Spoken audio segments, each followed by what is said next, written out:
gamification? Перш за все, що таке гейміфікація? This is my own definition. I think that gamification is getting students to think while they think it's just fun.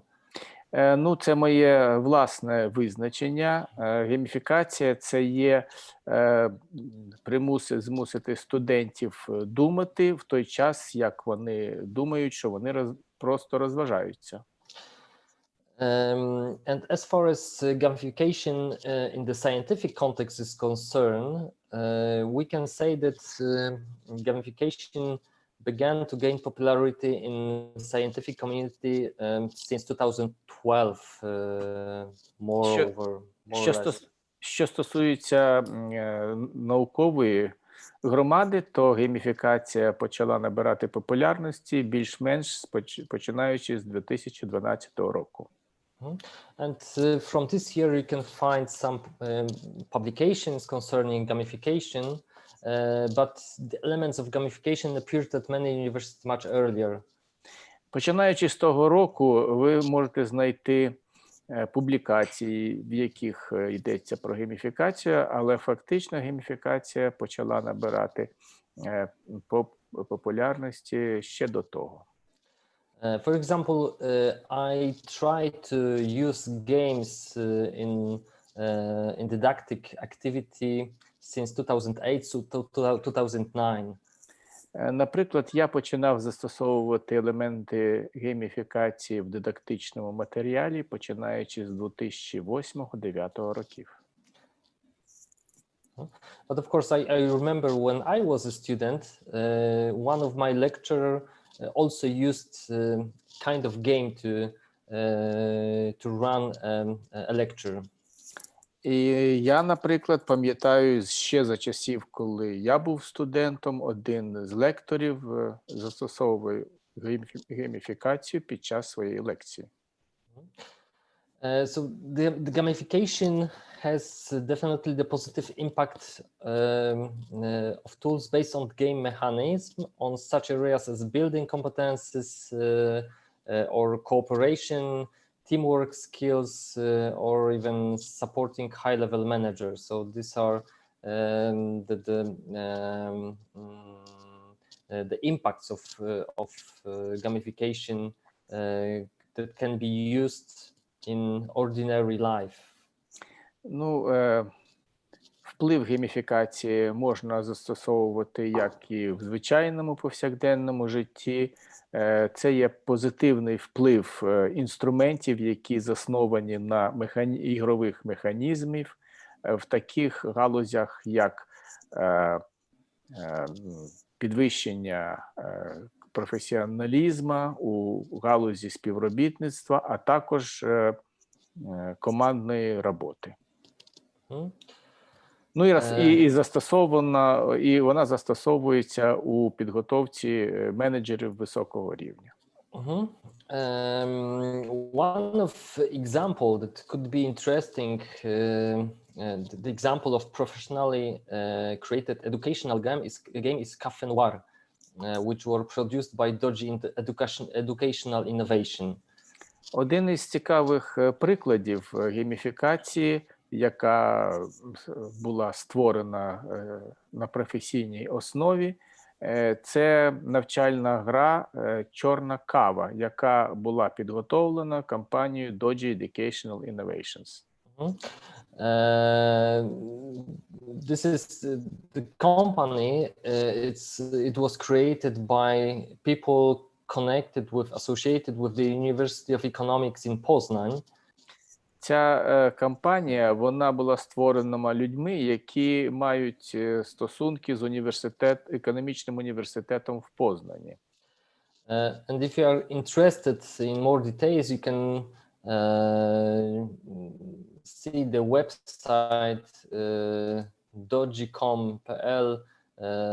It is in this presentation. After our meeting, I will send this presentation, and you can check what kind of game is it.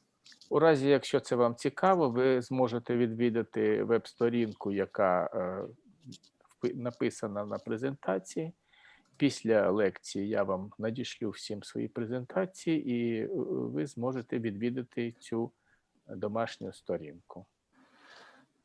Okay, I also remember example of gamification that was used by mBank. It's one of a professional bank that operates in Poland.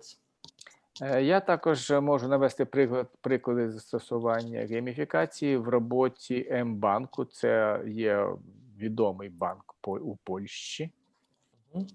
And as you can see, clients of this bank could gain some treasures or something like this. I don't know how to call it. And the more they were active by internet activity by internet software, the more this awards client received. Клієнти в ігровій формі, вони, не знаю точно, як перекладається, можуть придбавати скарбнички і надаються бали тим клієнтам, чим більше ви використовуєте інтернет-банкінг. But mBank resigned from this idea 4 years ago. So it's an example of not very good solution for these clients, I suppose. Втім, банк припинив цю використання гейміфікації 4-5 років, оскільки вона виявилася неефективною серед клієнтів. Okay, so but I would like to present you two games that I use on my lectures, on my meetings with students. These are two games. One game concern topic of public good. Я маю намір вам розповісти про дві гри, які я використовую у своїх лекціях. Одна з якої є громадське добро, громадська користь. And it's a kind of economic experiment, so the results of this game I use also at my scientific work. Це гра є щось на кшталт економічного експерименту, і її результати я використовую у своїй науковій роботі. So few words about principle of the experiment. Декілька слів про принципи експерименту. In each group, we divide students into 16 entrepreneurs that are located in 4 different cities. У кожній групі ми маємо 16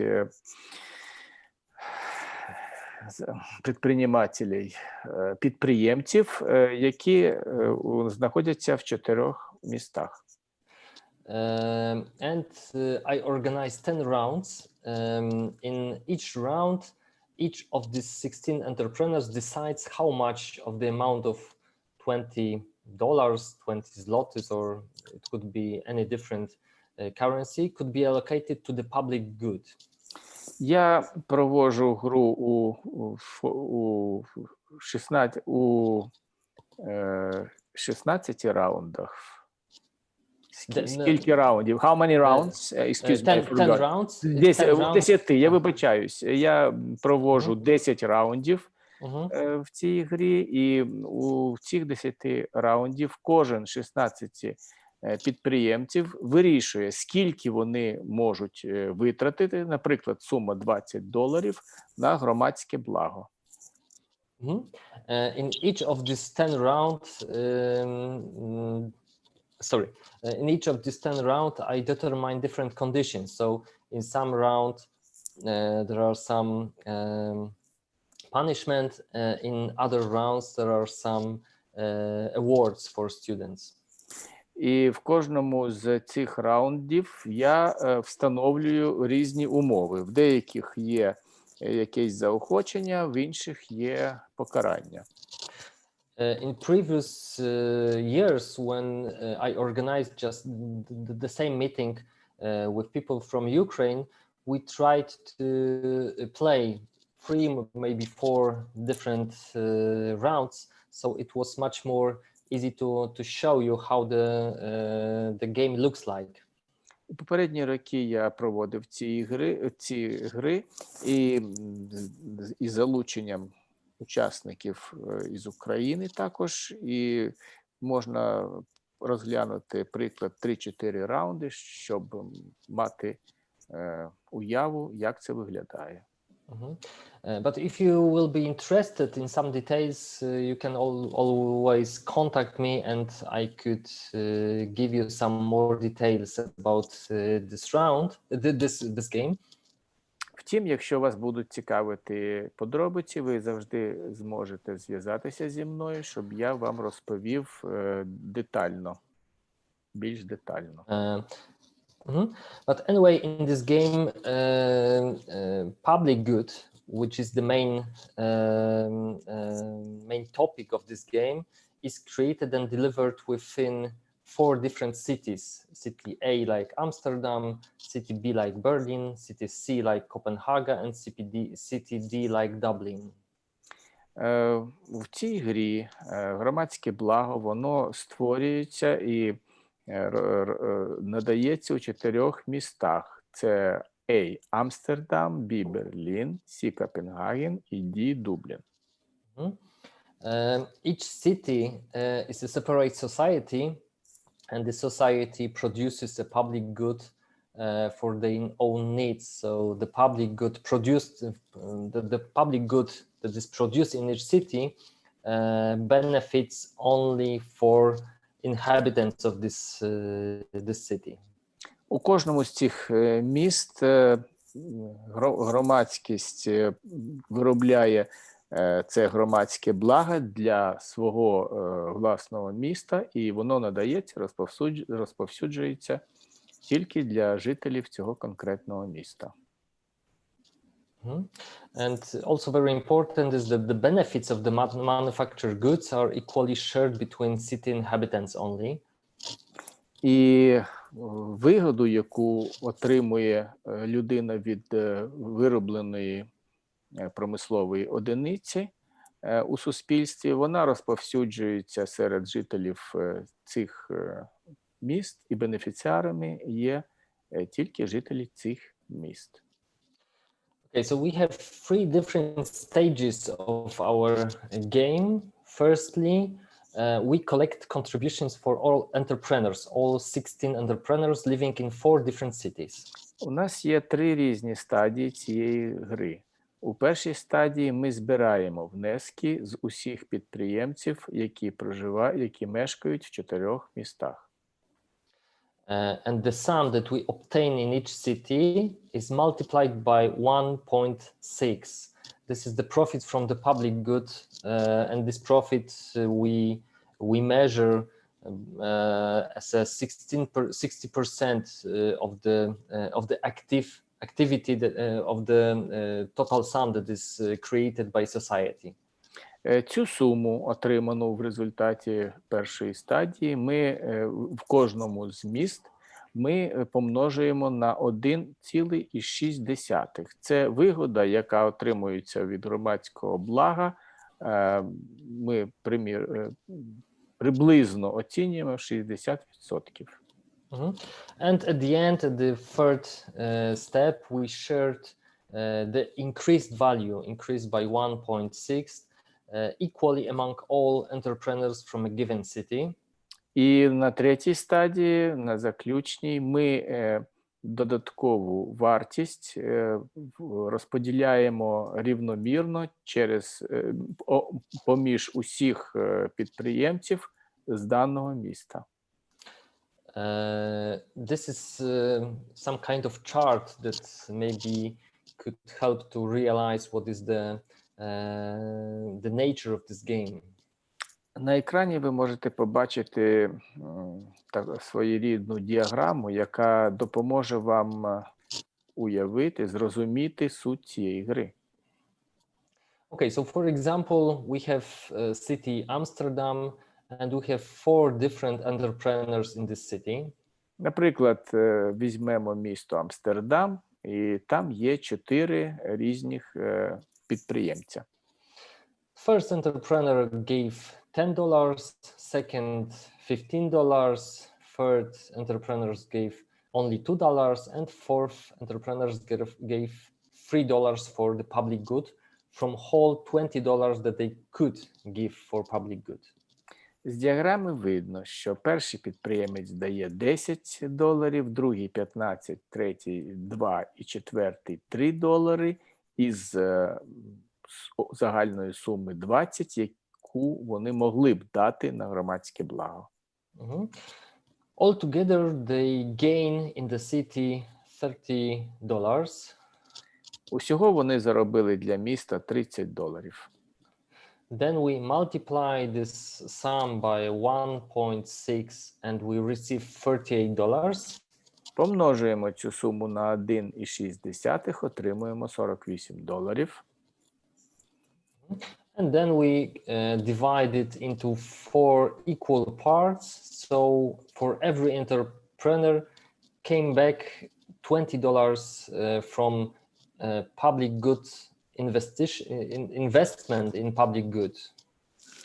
Тоді ми ділимо це на 4 і получаємо по $12 на кожного підприємця, які вони отримують з інвестицій у громадські блага. So this is the other chart that explain how the game looks like from the different side. Інша таблиця пропонує вашій увазі, як ця гра виглядає з точки зору різних сторін. At the beginning, entrepreneur has $20 or zlotys or another. It could be all currencies. We can give here all currencies. Перший з підприємців має 20 злотих або $20. Це не є принципово важливим. Ми можемо тут використати будь-яку валюту. And this entrepreneur decide how much he gave for the public good, what is the contribution to the public good, and what he save in private part. So in every round he has to decide how much of this $20 and 20 zlotys he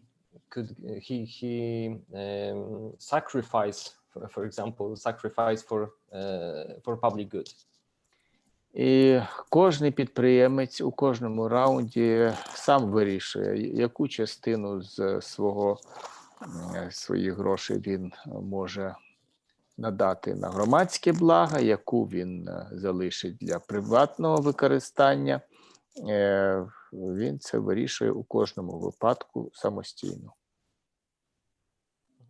And the sum that is gained in the city is multiplied by 1.6 and divided into 4 equal parts.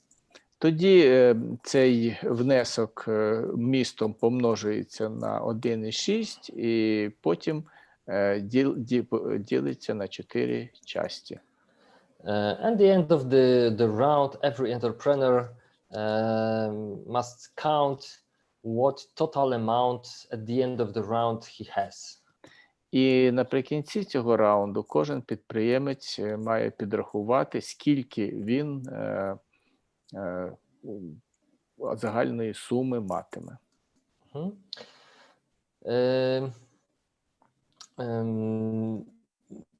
Another important thing is that every entrepreneur in the first part, so round from 1 to 5, organized in this way that entrepreneurs don't know who is with him in his hometown. So there is no possibility of reconciliation strategy, no possibility to communicate with each other. So the entrepreneurs are quite anonymous. Інший важливий принцип цього експерименту полягає в тому, що кожний з підприємців з першої частини ігри, вони не знають один одного, і у них немає можливості виробити спільну стратегію. In part 2, so in the rounds from 6 to 10, I revealed the composition of cities. Sorry. Okay. And entrepreneurs after that can communicate with each other, and they can then can discuss some strategy for playing this game. У другій часті цієї гри, яка відбувається протягом з 6 по 10 раунд, я розкриваю імена цих підприємців, і таким чином вони можуть спілкуватися в рамках свого міста. And of course, goal of every entrepreneur is to maximize their sum of money, so they have to earn as much as possible. Взагалі, метою кожного підприємця цього експерименту є максимально можливо збільшити суму грошей свого прибутку.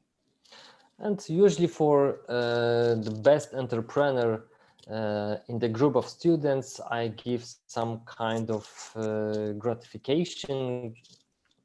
For example, half grade up at the end of the semester. I couldn't quite follow you. Half of what? Half of grade, half of note. I see. Final note. Yes. Okay. І я, як правило, для переможців цієї гри, студентів, я якось відзначую їх. Наприклад, я їм додаю частину оцінки наприкінці семестру.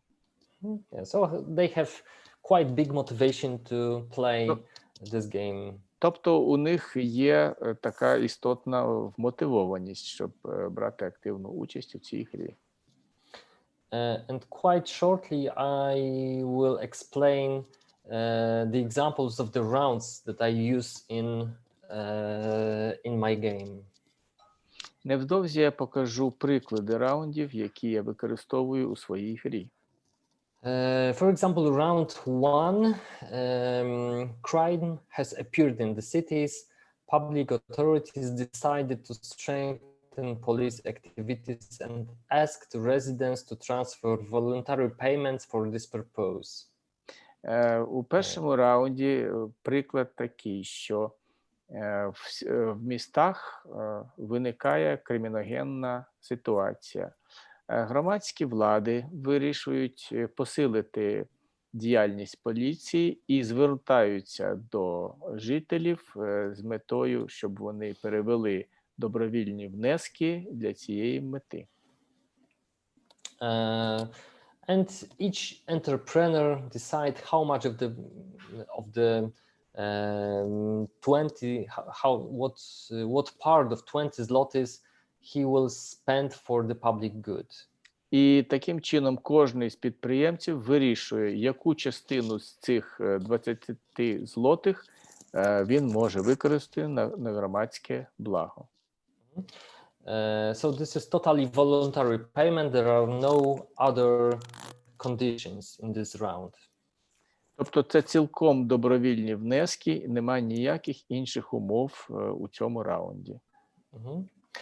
And this is example of round 2. There is a need to establish a fire brigade.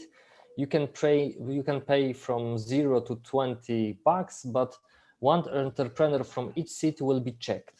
If it turns out that he or she gave less than $6, it pays 4 times the value of underpayment. У другому прикладі ми розглядаємо таку ситуацію, коли виникає потреба заснувати пожарну бригаду. Ви можете сплатити від 0 до 20 баксів, але один підприємець з кожного міста буде перевірений. Його перевірять, і якщо виявиться, що він або вона надали менше, ніж $6, він заплатить 4 помножене на величину недоплаченого. Таким чином 4 помножаємо на у дужках 6 внесок.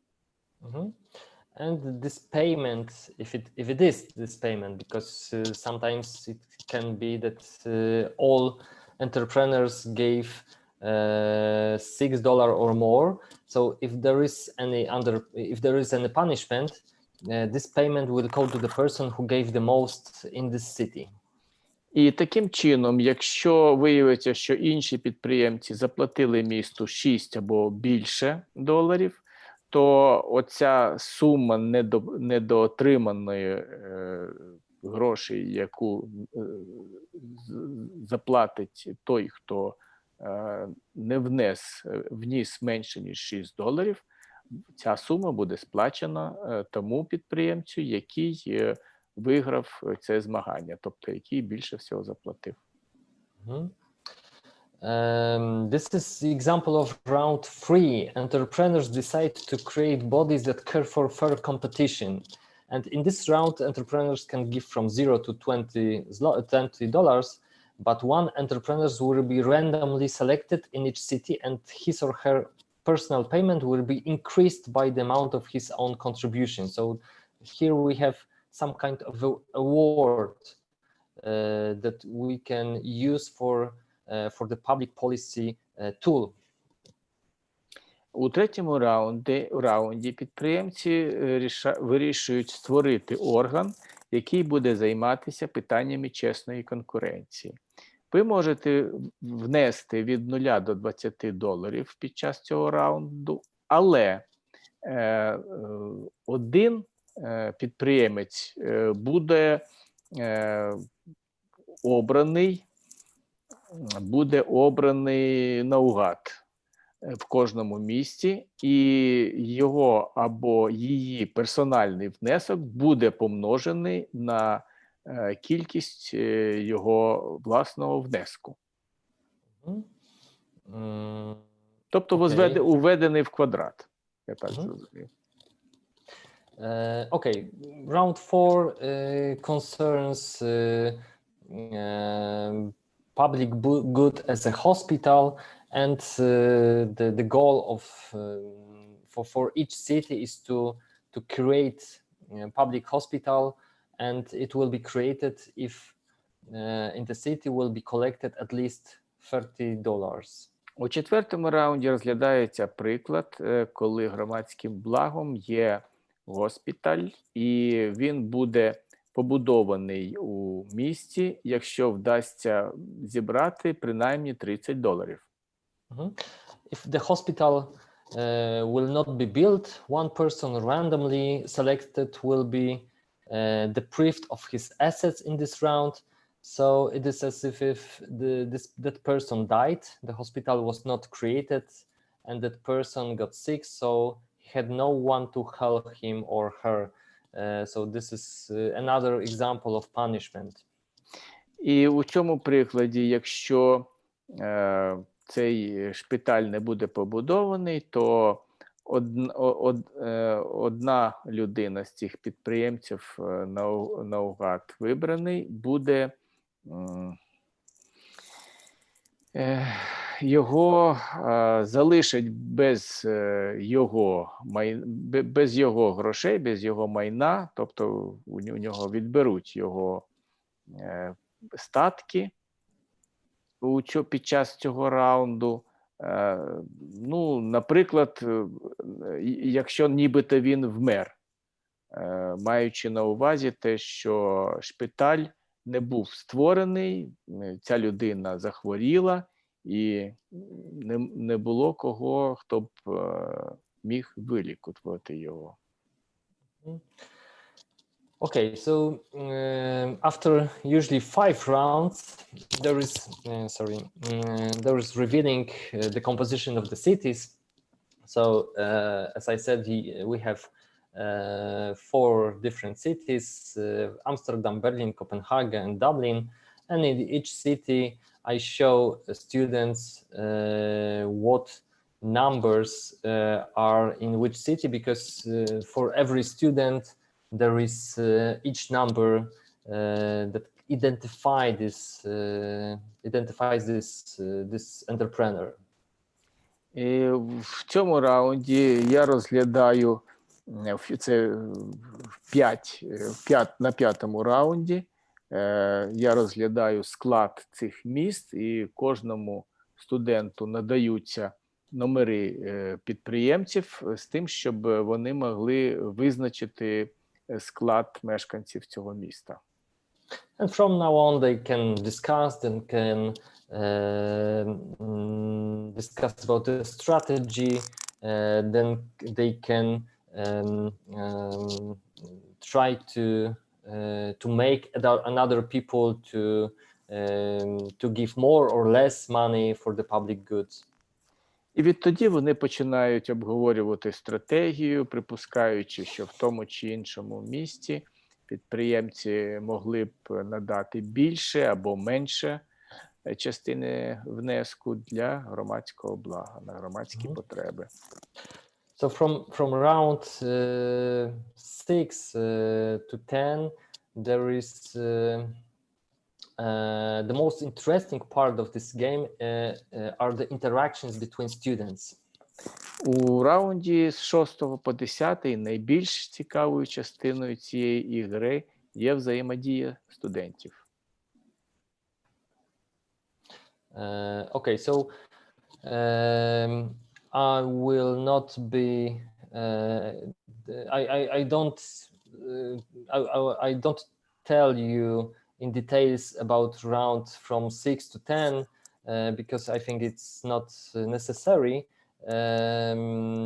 As I said, if you need any assistance, you can just write me an email and I can give you the exact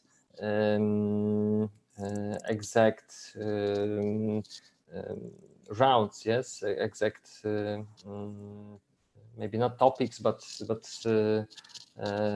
detailed round. Oh. Наразі я не маю наміру розповідати вам у деталях, у подробицях, що відбувається з 6 по 10 раунд. Я не думаю, що це є так необхідно, але у разі, якщо ви потребуватимете цього, то я відкритий для контактів. Якщо ви звернетесь, я вам з радістю повідомлю деталі і подробиці цих раундів.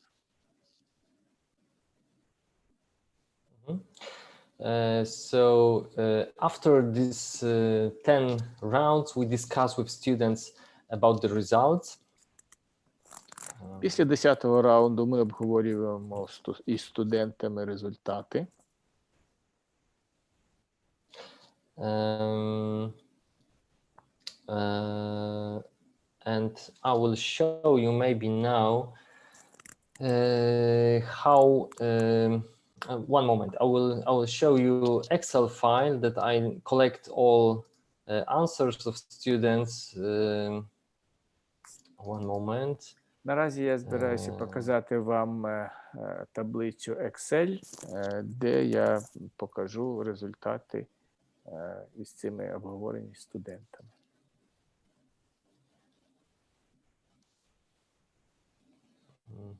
Okay, so share screen. I'm not able to share screen. Я не можу показати вам екран. Зараз, один момент, зараз.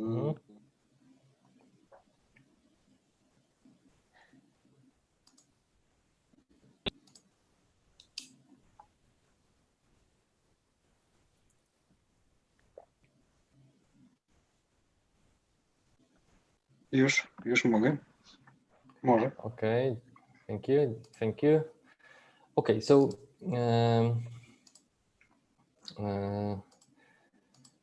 This is the example of Excel sheet that I put here all answers, all amounts that students gave in each round. На цій Excel-таблиці я вніс результати,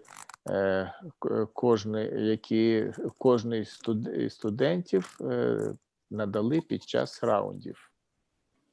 So as you can see, So as you can see, in the rounds 1 to 5, they give quite low quotes in every round.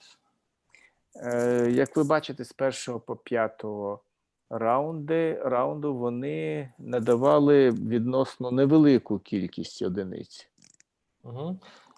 Sometimes there is some person gave $0, $0 when they want to earn as much as possible, no matter what relations with other students they have. Дехто із студентів нічого не давав для того, щоб заробити якомога більшу кількість грошей, незважаючи на те, що робили інші студенти. And the winner is the person who earns the most value, the more money they from all of students, all group. І в кінці є переможці, які заробили найбільшу суму грошей із усіх груп. And I also prepared some charts that are summary of our experiment. Я також підготував деякі таблиці, які наводять результати наших експериментів. For example, as you can see on this chart, I collect data from 2014, and the same rounds are played for 6 years, and we discuss why in round, for example, 5, the contribution were quite low. Тут в таблиці наведені результати по різних роках, 6 років, і, наприклад, на 5-му ми подивилися як приклад, чому кількість внесків впала. And also I try to show students what are the average amounts that they gave in each round, comparing with other groups. Every bar explains each group of students. І у цій діаграмі я надав інформацію щодо середньої суми, яка надавалася студентами під час кожного з раундів по відношенню до інших груп. Оця висота цих колонок, вона якраз і показує це співвідношення. And we have a chart for each round, and this is quite good material for long and good discussion with students. Кожна з цих діаграмів має оці стовпчики, і це порівняння є предметом якраз дуже доброї дискусії із студентами. And I also show students what is the difference of average contribution between part 1, while they were anonymous, with part 2, while they could discuss and could be more social. І на прикладі цих діаграм ми також розглядаємо ситуацію, чому середній внесок,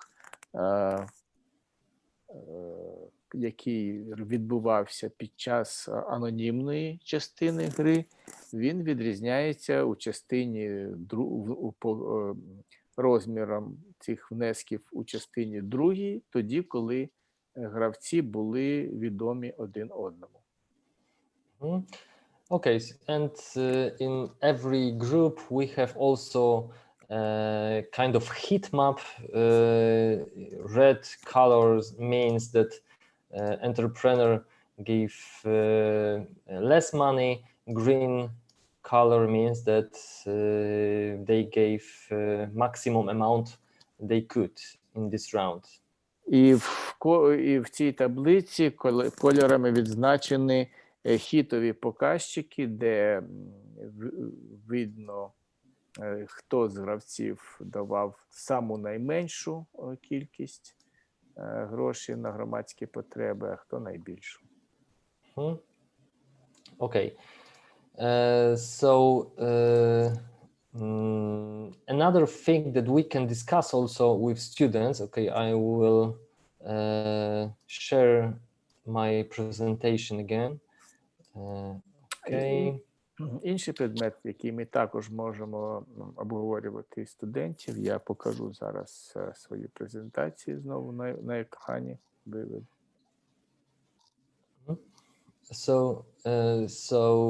We can divide participants of this experiment, of this game, into 4 different groups. Як правило, учасників експерименту можна поділити на 4 групи. First group, socialist or altruist. These are players that believe that each of the other players will act rationally, and they usually decide to transfer large amount of their budgets from 50 to 90 or 100% of these 20 zlotys that they could give for the public good. До першої групи відносяться так звані соціалісти або альтруїсти. Ці гравці вірять, що кожен з інших гравців буде діяти раціонально, і вони, як правило, вирішують переводити найбільші суми від 50 до 90% їхнього бюджету. The second group, rightus, I don't know if it's correct word in English. Rationalists. Rationalists, yes. Those players who usually divide their assets typically in a ratio close to 1:1. So usually, so they gave for public good 10 zlotys, and 10 zlotys they receive in your private pocket. До другої групи відносяться раціоналісти. Вони – це ті гравці, які, як правило, поділяють свої прибутки, свої статки у співвідношенні 1 до 1. Тобто, наприклад, 10 злотих залишають собі, а 10 вносять на суспільні потреби. The third group, realists with remorse. So these players who believe that they will not get anything from the society, but to silence their conscience, they donate small amounts from their budgets. Usually it's 1-2 zlotys from 20 they could give for the public good. До третьої групи відносяться меркантильні реалісти. Вони вірять у те, що вони нічого не отримують від суспільства, але замовчуючи свою совість, вони дають невеликі гроші із свого бюджету від 1 до 5%. And the last group, free riders, in Polish, it is Gapowicz. I'm not sure if in Ukrainian language maybe it's a similar word. This group do not provide the means of public money at all. With this attitude, they have nothing to lose and they can only gain unless they are caught. Yeah? So these are typical free riders. And usually in the group of students, in the group of 16 entrepreneurs, in some group there is one or two free rider for sure. І до останньої групи належать так звані вільні вершники або вільні стрільці. Вони взагалі нічого не надають на громадські потреби. З таким відношенням їм нема що втрачати, і вони тільки виграють, якщо тільки їх не впіймають. And we discuss also conclusions with students, conclusions with the game and with the results of the game, and these are some of most common results in anonymous society. Rewards are usually a more effective way of motivating citizens to participate in the cost of functioning of the state than punishment. So rewards are better than punishment. І наприкінці ми обговорюємо висновки. В анонімному суспільстві заохочення, як правило, воно є більш ефективним шляхом мотивації громадян до участі у розподіленні у доходах на функціонування держави, аніж покарання. The second conclusion, a society with a higher level of social capital transfer, a society with a higher level of social capital transfers higher contributions to the public good. So the society where the trust is bigger contributes more money for public good. У суспільству з більшим ступенем довіри, як правило, спостерігаються більші внески на соціальні потреби, тобто в тому суспільстві, де спостерігається більше трансферів капіталу. Free riders demoralizes society, so if there in any round, if there is so-called free rider, usually after that society is not going to give more money for the public goods. Вільні стрільці, про які говорилося раніше, які складають, як правило, 1-2 особи на групу, вони деморалізують суспільство, і вони приводять до того, що на суспільне благо кошти не вносяться. Also, feminized city transmit higher contributions, so women usually gave more money for public goods, maybe because of that they are more empathic than men in my game, among students, of course. Ну, звичайно, я розглядаю приклад своїх студентів. На цьому прикладі у містах, які є більш фемінізованими, в яких жіноча частина переважає серед населення, вони, як правило, мають тенденцію до переведення більших сум внесків на суспільні цілі. Okay, so it was my first game I wanted to show you. Now I will say a few words about my outdoor game. Це була перша із ігор, які я вам хотів продемонструвати тут. І зараз я хочу вам продемонструвати ігру на відкритому повітрі.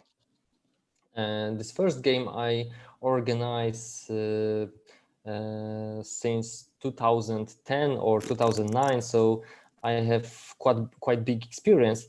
This outdoor game I organized this year's second time, so it's still maybe not so complex. Maybe not complex. It's still not so well organized as the first one. Я ці ігри починав практикувати з 2009-2010 років, і це моя друга ігра, тому, може, вона не так вдало відшліфована. In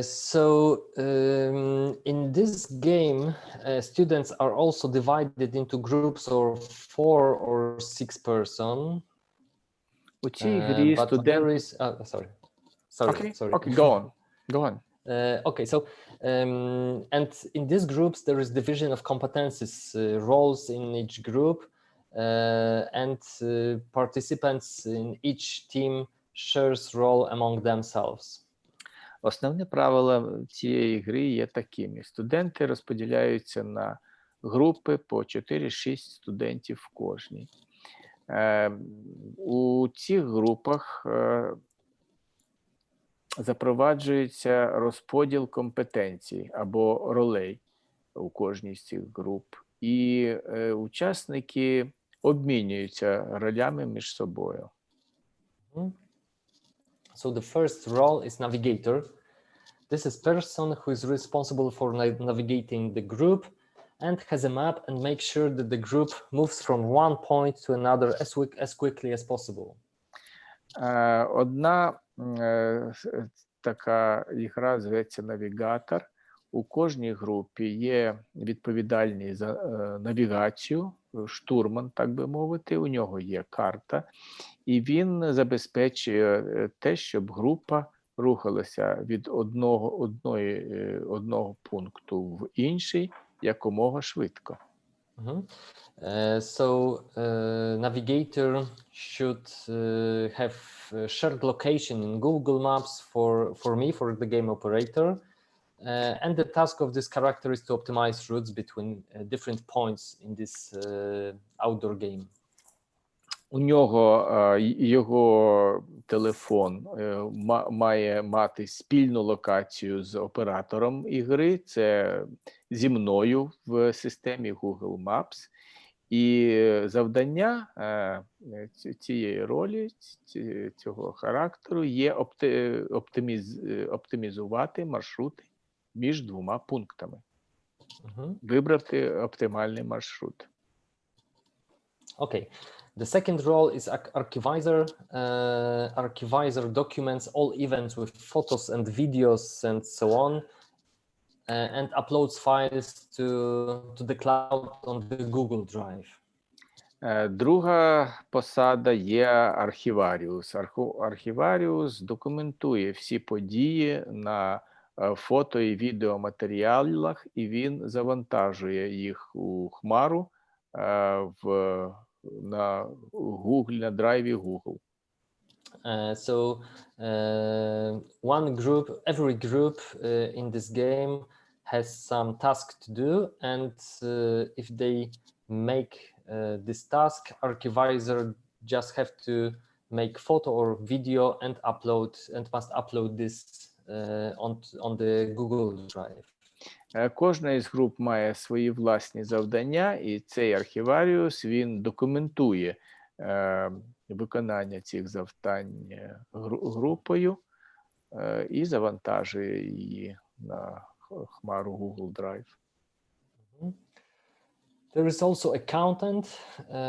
This person take care of group's cash flow. Because the group has a certain number of coins of ducats that will be used to buy certain activities during this game.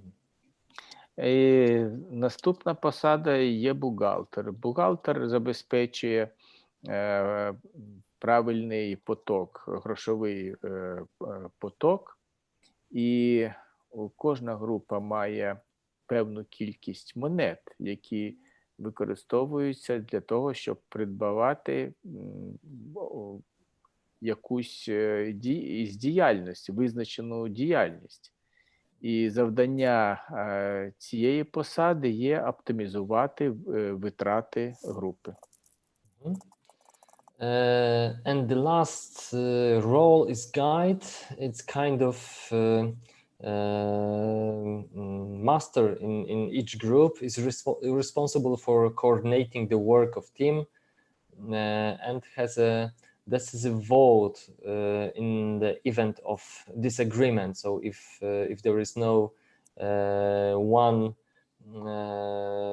way to solve some some case guide, make decision, make final decision. І остання посада – це гід або керівник групи. Він віднесе відповідальність за координацію роботи групи.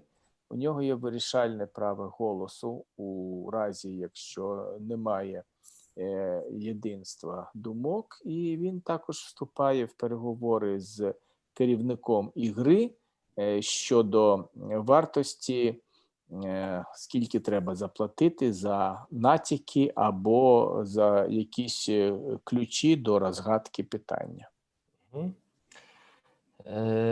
Okay, so there is also a rule that at the beginning each group receive 4 coins for ducats, which they can use freely. For each exercise, the facilitator, so the coordinator of this game, assigns the group the victory points, yeah, the 2 victory points, and from 0 to 2 ducats, depending on the quality of the exercise performed by group. And after completing the game, the remaining ducats can be used to purchase a time bonus. Основні правила. Від початку кожна група отримує 4 монети або дукати, які вони можуть використати на свій розсуд. Для кожної із вправ координатор присуджує групі 2 пункти перемоги і від 0 до 2 дукатів, в залежності від якості цієї вправи, з якості, з якою цю вправу виконала ця група. І після завершення ігри залишок дукатів може бути використаний для придбання бонусів у вигляді додаткового часу. I also give students information concerning necessary equipment for this game. So students need a few sheets of paper and a pen or pencil, of course, functional. They also must have a Google Drive account where they upload the results of their cases.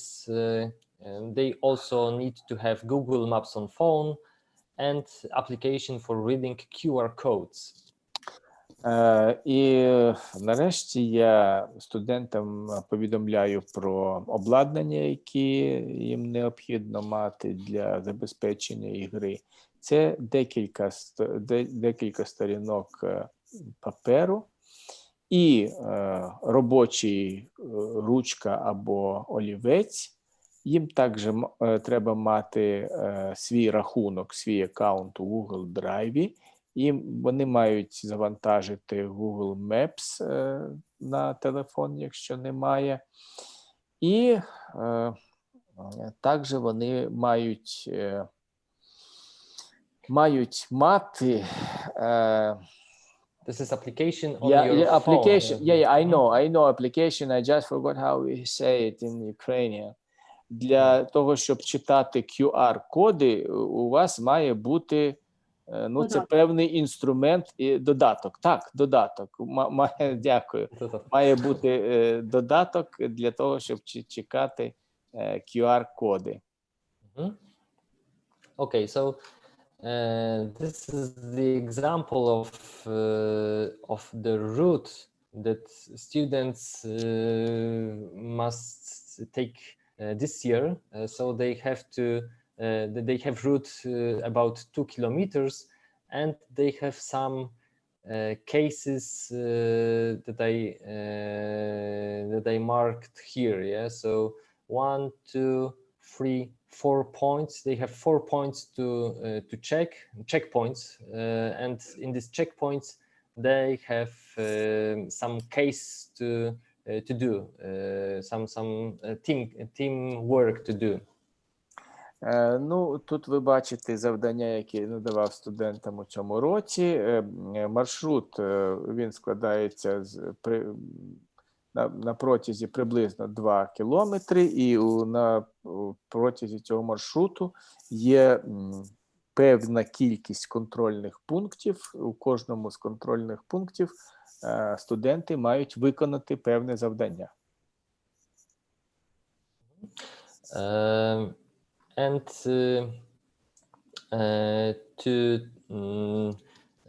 to give them this task, I use QR codes that are printed on small stick, and this QR code transfer students to special website, and on this website there is case for the students, and they have prepared the answer for this case.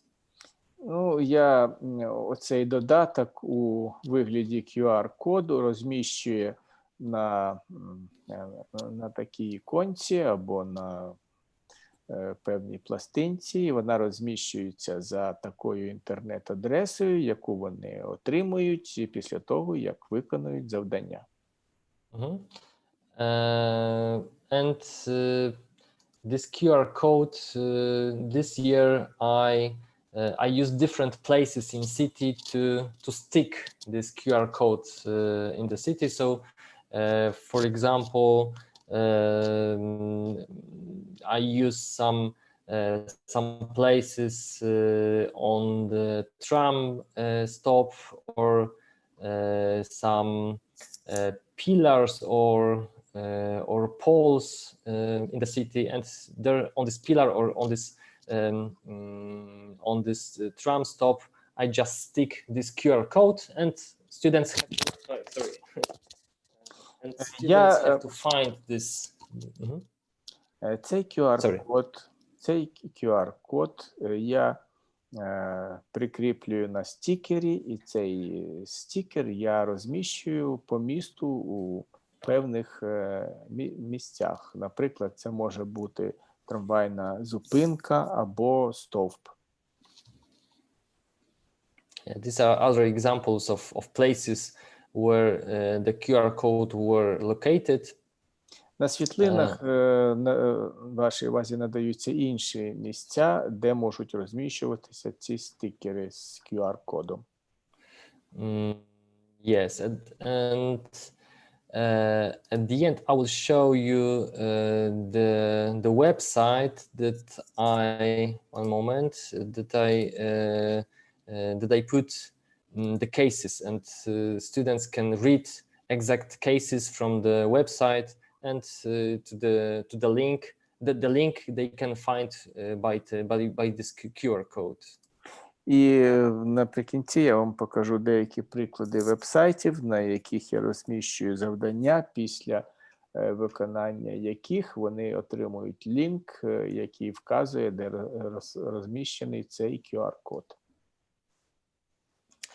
Yes, so one moment. Одну хвилину, прошу.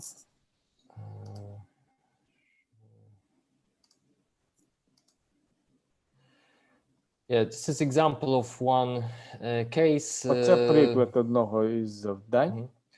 This is in Polish, but на польській мові. I have also documents in my documents. I also have these cases in English, so I also can send you the whole packet, the whole package of these cases that I use in my game. У мене, звичайно, є на англійській мові ця документація, і якщо у вас буде потреба, я вам можу надіслати пакет усіх завдань англійською мовою. Yeah, so more or less, I think that I presented all things that I wanted to present, and if you have any questions, I will try to answer. So I'm for your disposal. Yes, I'm for you now. Я вважаю, що все, що я виклав, це більш-менш було тим матеріалом, який я хотів вам надати, і зараз я у вашому розпорядженні для того, щоб відповісти на можливі запитання.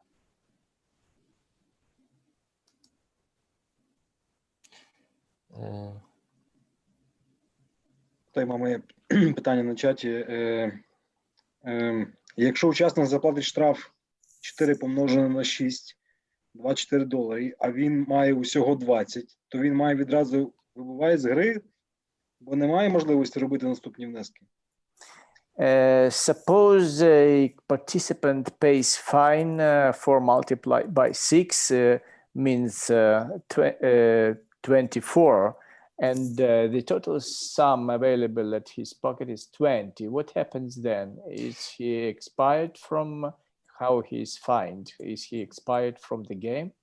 No, he has minus in the round, for example, second, his total amount is -4, for example, yes, and this -4 is counted all together with other rounds. So usually when we count all together 10 rounds, it's about 200, 250 zlotys, but in this one round, in this one round, the result is minus. Yeah, so students do not gain additional value, but the value is decreased. Зовсім ні. Якщо, наприклад, у другому раунді він програє 4 злотих, то це він просто йде в мінус. І якщо потім помножити на інші раунди, скажімо, за підсумком 10 раундів виходить сума 200-250 злотих, то він просто не добирає цієї суми.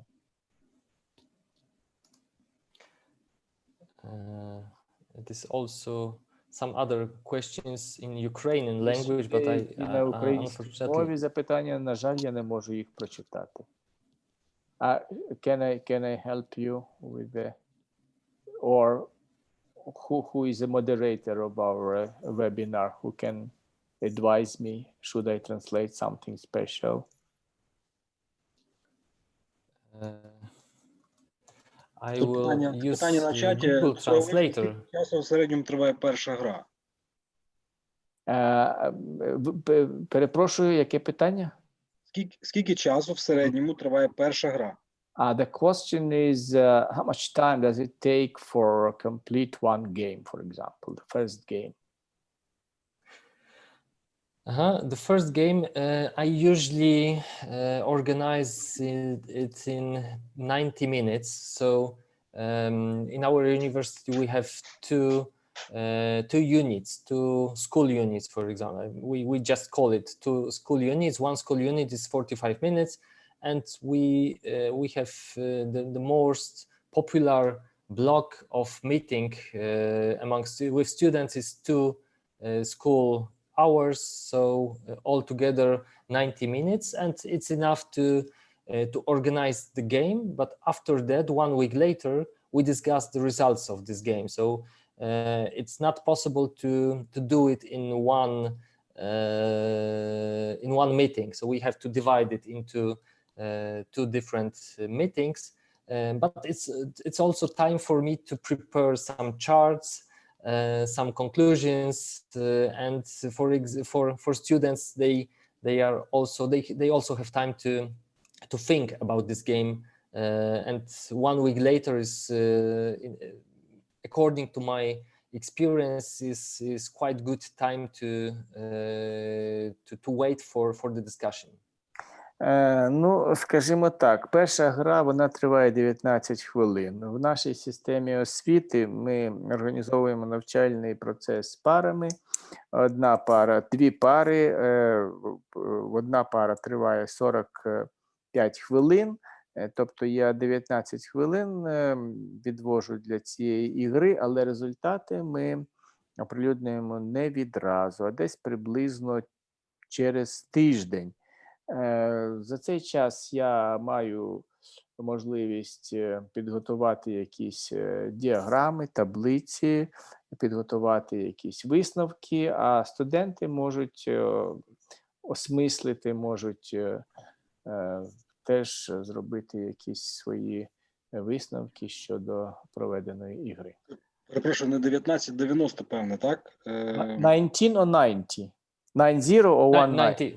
90, sorry, 90. 90. Zero one, Я sorry. вибачаюсь. Я переклав 19, а in fact 90. Sorry, 90, Окей, 90, sorry. Тут 90. Я дуже ще дякую. колеги запитують, чи ця гра має сугубо економічний профіль, єжели юридична спеціальність або інший арт, наприклад. Чи можна її адаптувати якось під, чи були у пана Якуба кейси, де вона якось адаптувалась під інші? The question is if this game relates to economic sciences only, or you can also apply it to law or fine arts. Did you have in your practice examples of organizing games for other professions? I usually use games for economic purpose. So I don't know. I'm not sure if there are any games for students of law, for example. But there are some kinds of things that we can use with law students. In this game, we compare punishment with awards. So maybe this could be the matter for the students that study law that can discuss what is better way to encourage students encourage people, encourage society for acting like we want. So this is the only thing that now I can answer, but it's rather economic game. There are some things that we can use with law students, but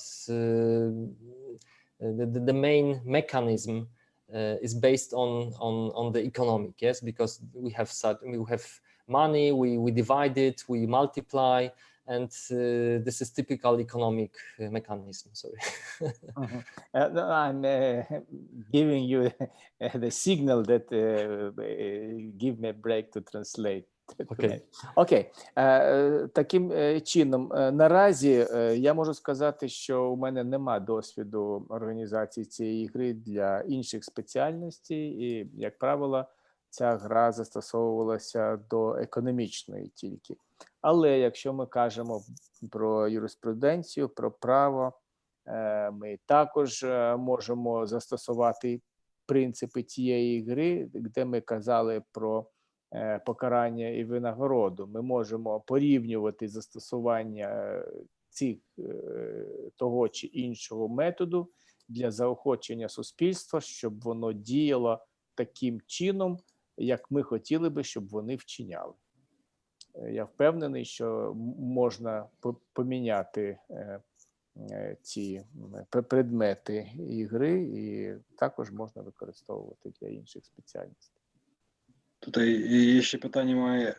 Дякую за відповідь. Питання, які типи завдань студенти виконують на вулиці? Друга гра відбувається у навчальний час за розкладом ваших пар.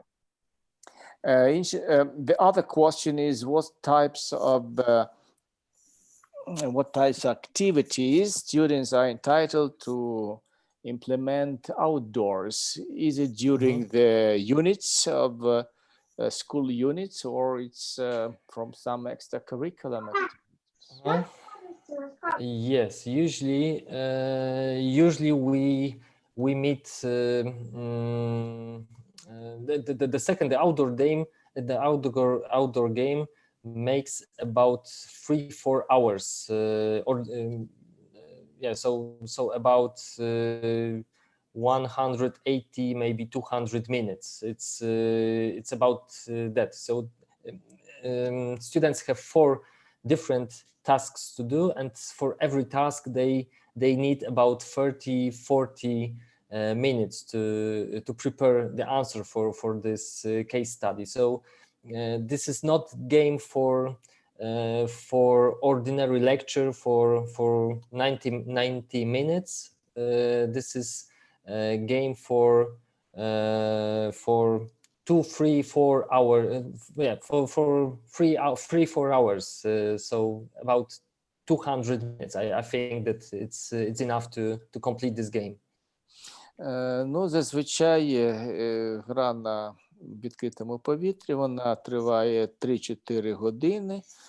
Це приблизно 180-200 хвилин. Звичайно, що 90 хвилин дві пари недостатньо для цієї гри, під час якої студенти виконують 4 задачі, вирішують. Кожна з них потребує 30-40 хвилин, щоб віднайти відповідь, тому вона, звичайно, потребує більш, аніж відводиться для пар. But of course, you can organize also the short version.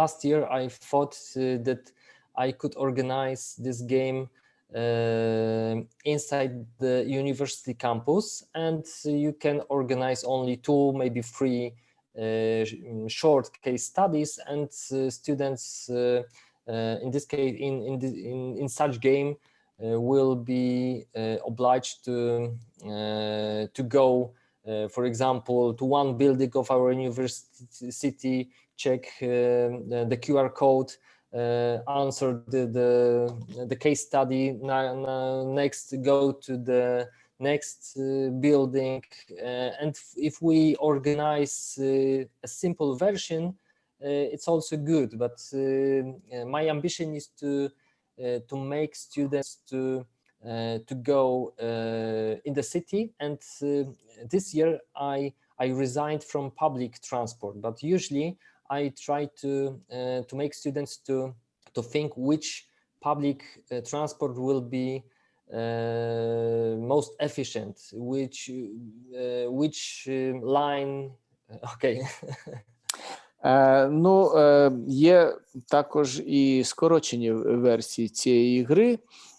Під час скороченої версії я намагаюсь проводити її у кампусі, у студентському містечку.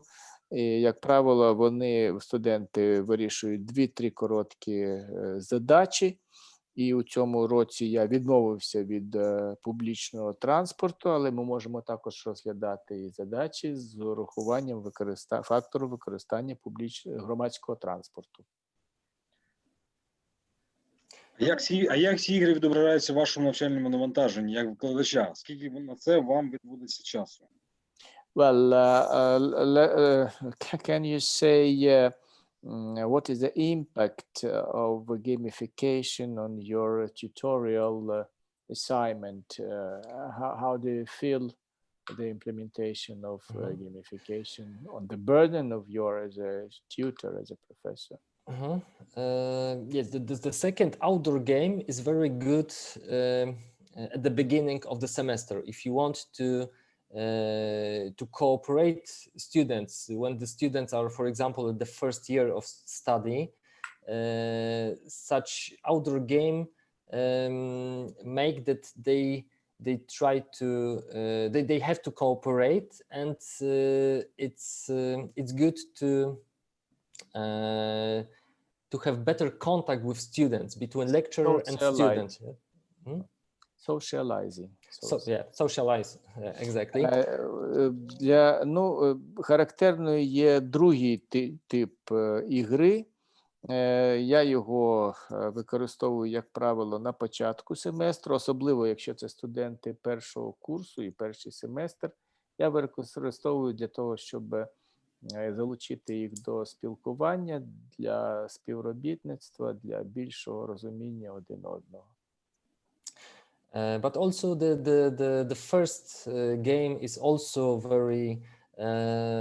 very useful, because I can see that students that are usually not very active on my lesson, when I try to organize the game, they usually are much more active during my meetings. So this is the another added value of gamification, I think. Інша додаткова вартість цієї гри полягає в тому, що, наприклад, якщо ми розглядаємо приклад першої гри, вона є корисною у тому, що студенти, які є менш активними під час моїх лекцій, вони виявляють активність під час ігри, і таким чином я вбачаю її дуже корисною для учбового процесу.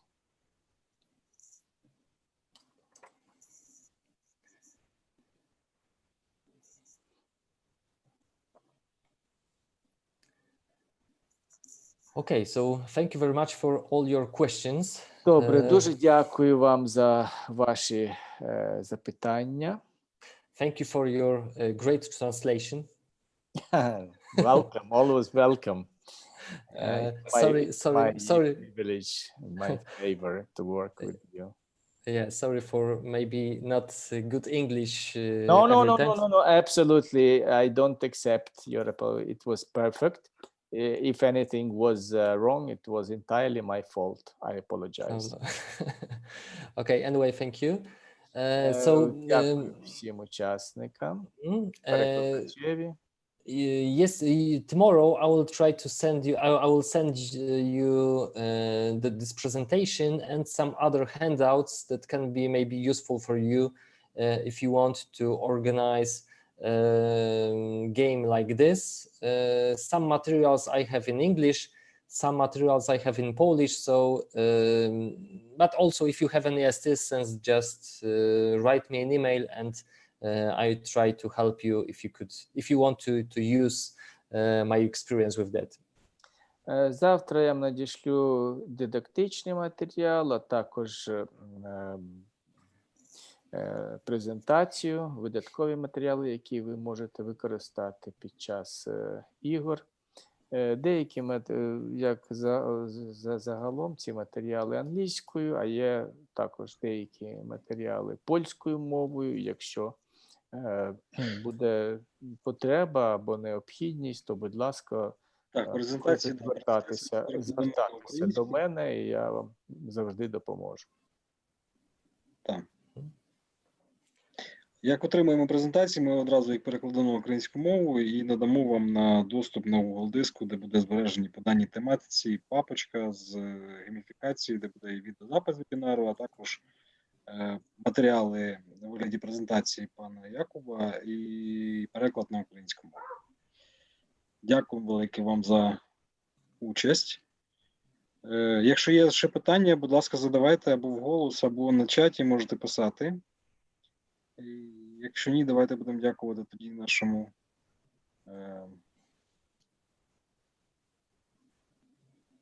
окей. На англійській буде також презентація.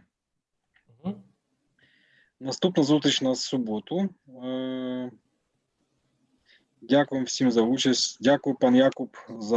Professor, I thank you for your most interesting and provocative presentation. It was a pleasure. So it's a pleasure to give you such presentation. I hope that you enjoy it, and I hope that you use some experience. Absolutely. Even I was captivated with your deliberations, which were presented during this lecture. Okay. So thank you very much. Good luck in future. Дякую. Бажаю всього найкращого в майбутньому. Thank you so much, you too. Thank you. Thank you. Thanks. Many thanks.